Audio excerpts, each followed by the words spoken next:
Welcome to Project U 2.2, where my goal is to help you break barriers and step confidently into an elevated version of yourself.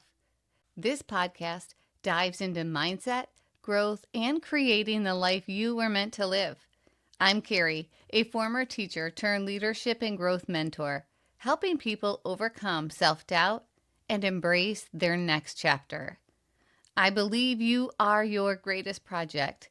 Each week, we'll explore the habits, stories, and strategies that help you break barriers, step into your potential, and level up your life. Let's get started.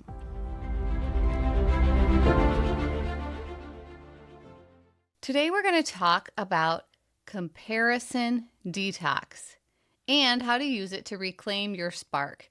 You've probably heard the quote, "Comparison is the thief of joy." Those are the words of President Theodore Roosevelt. Growing up in a prominent family, he often found himself measuring himself against his cousin, Franklin D. Roosevelt, who would go on to become president himself. Can you imagine how that must have felt? Seeing someone so close to you achieve greatness while you wonder if you're even enough? Don't we all have those thoughts? Am I capable? Do I have what it takes? Will anyone notice me if I try? Theodore understood early on how easy it is to get caught up in comparing yourself to those around you, and how that habit can steal from the person you are meant to be. I'm sure you've heard his quote before, but let's be real.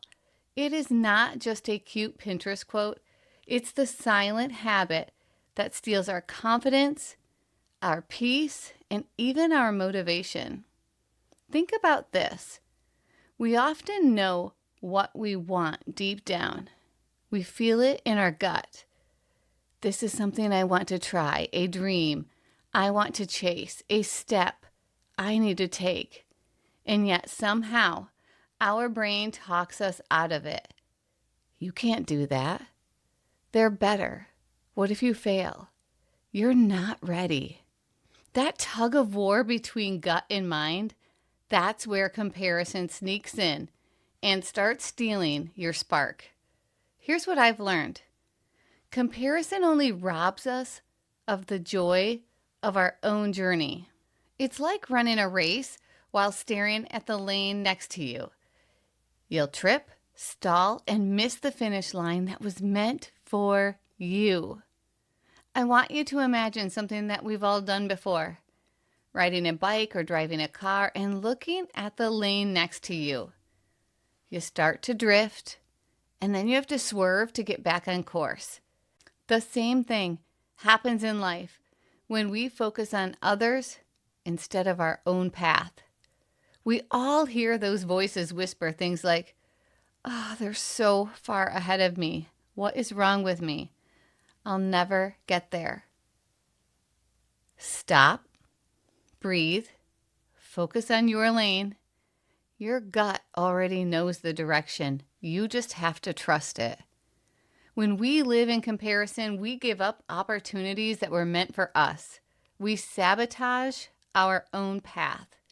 We might even push away relationships or stay small in careers because deep down, we don't feel like we're enough.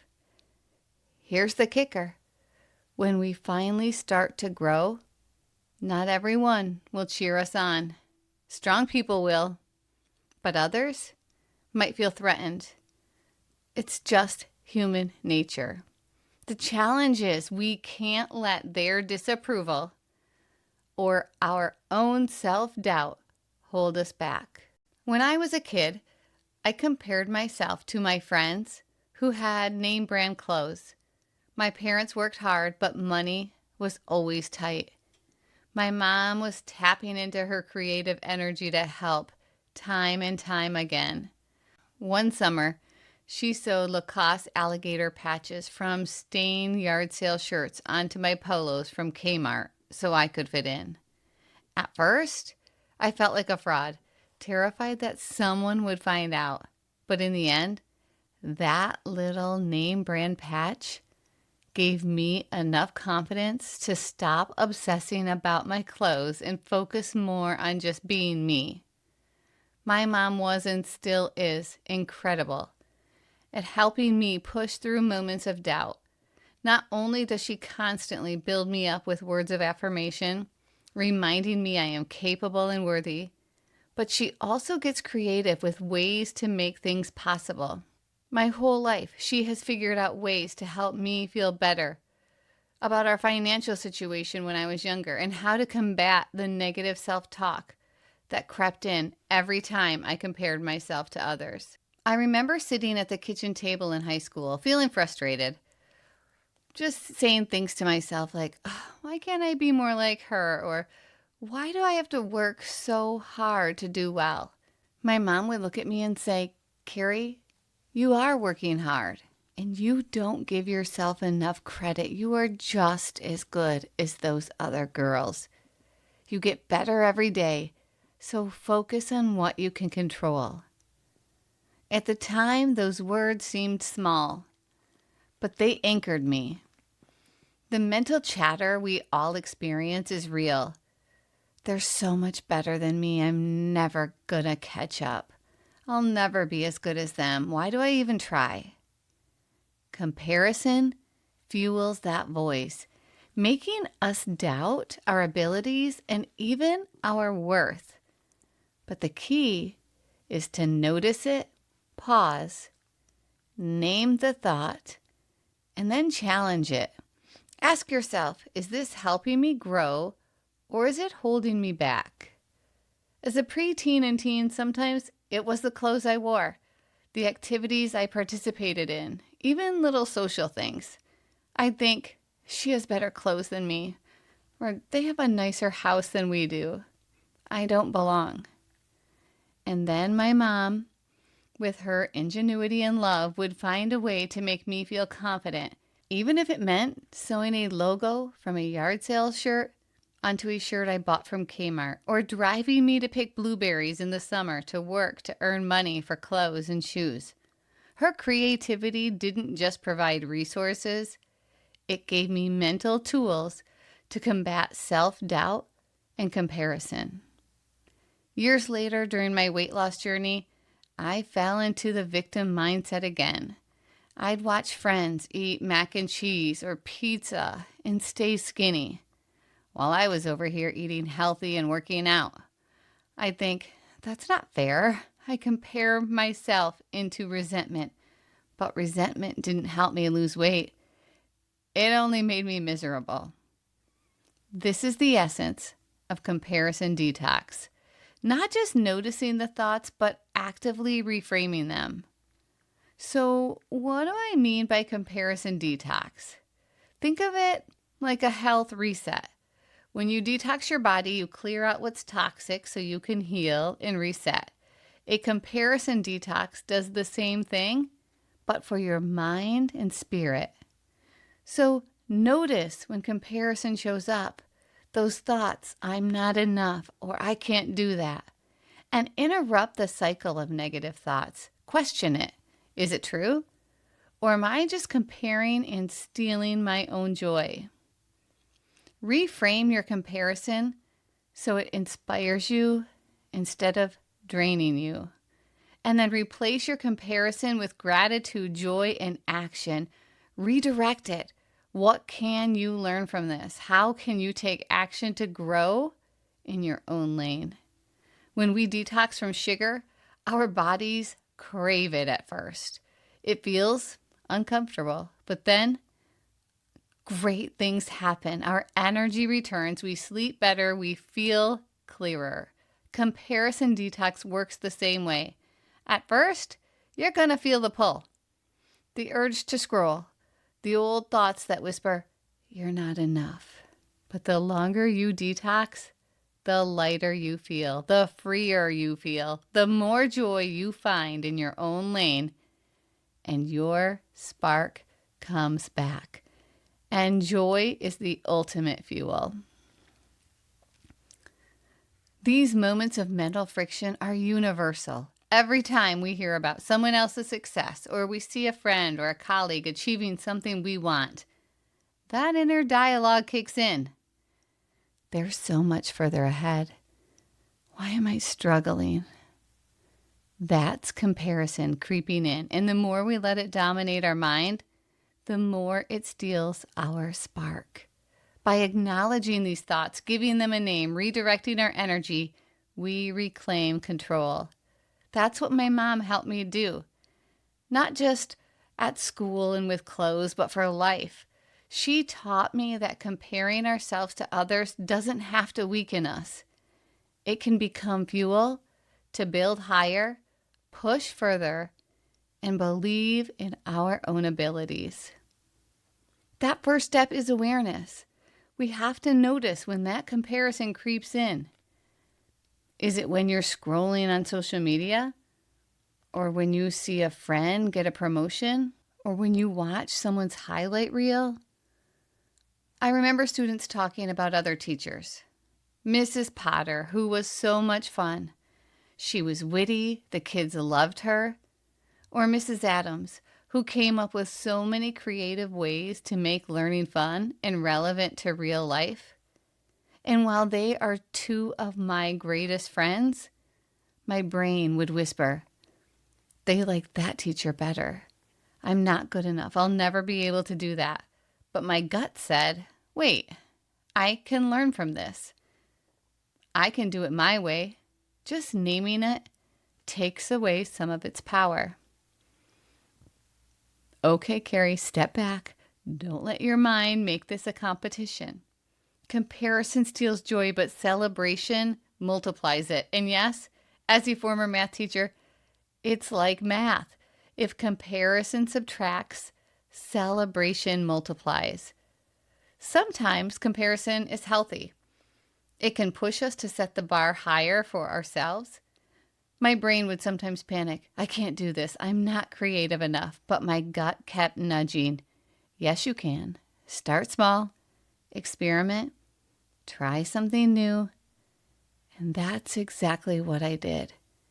Sometimes comparison just pushes us higher to set those high standards. And as a teacher, I would learn from others, not to compete, but to be inspired. I'd visit classrooms, I'd hear students share stories about fun activities, or I'd watch other teachers engage in ways I hadn't thought of. Yeah, there were moments of, am I enough? Or, will I ever be that creative? But instead of letting it eat at me, I used it as fuel and I asked myself, how could I adapt this to my own style? How can I grow? That's the difference between envy and inspiration. When I'd hear students talking about Mrs. Potter's fun activities or Mrs. Adams' way of bringing real-world learning into her lectures and labs, my mind wanted to spiral. They like her better. I'm boring. I'll never keep up. But instead, I paused, breathed, and asked myself, what can I learn? How can I make my classroom exciting in my own way? I channeled that energy into creativity. I tried new things, adjusted lessons, and pushed myself to grow. Small rewards, silly games, blowing bubbles, even turning math problems into playful exercises. They all mattered, and the students noticed. They were engaged, excited, and I did not have to compete with anyone else. I focused on my lane, my style, my growth. Yes, this is me, my way. I can do this.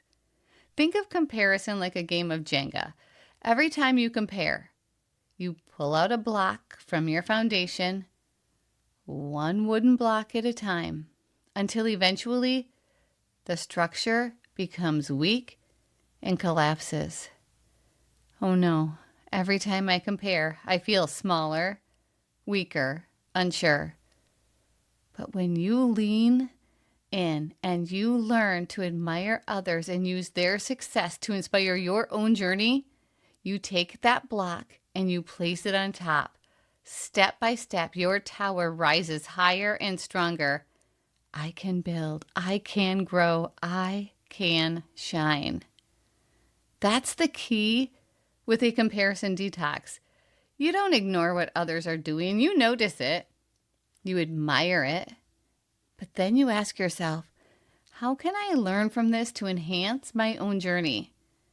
You turn what could be a block in your tower into another piece on top, helping you rise higher. I don't have to be them. I just have to be better than I was yesterday. Want some real life examples? How about social media? Maybe you need a social media reset. If every time you scroll you feel less than, it's time to mute, unfollow, or take a break. Ask yourself, does this account inspire me or drain me? Keep the ones that light you up. Release the rest. How about a gratitude swap? When you catch yourself saying, oh, I'll never look like her, swap it with, I'm grateful that my body lets me show up today.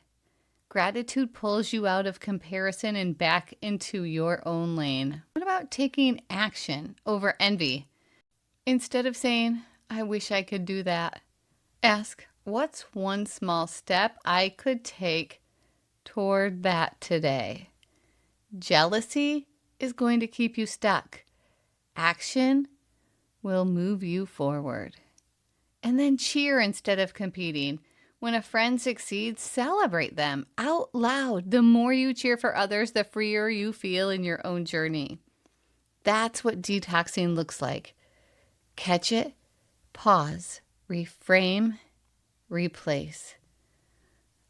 I get it. Life teaches us to compare from a young age. In high school, I played the clarinet. We had chair positions. So the first chair was like being the best, and it came with more challenging music. I remember battling with a few classmates week after week to regain and keep my position. They're better than me today. Maybe I should just give up, my brain would whisper.